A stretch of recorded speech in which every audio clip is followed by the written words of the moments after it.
Anong gusto mong gupit, bro? Warriors cut, bro. Babagi kaya sa akin.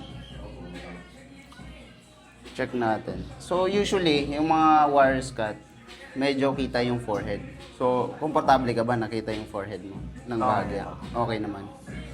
Tapos, usually, nagbabawas ng length sa top para maging medyo spiky siya ng konti para lutang na lutang yung texture na gagawin natin. Okay lang ba sa'yo yun? Okay. So, may idea ka naman talaga sa wires cut na hairstyle. Meron naman. Usually, may mga type ng wires cut kasi na pwede.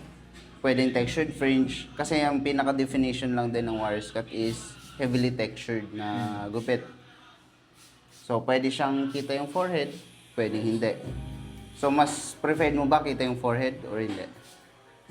Or hindi. versatile na lang. Okay. Kahit alin, pwede mong gawin. So, yun na lang.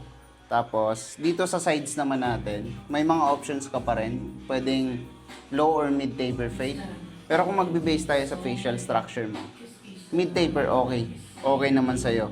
Like, wala namang may emphasize na part. Okay.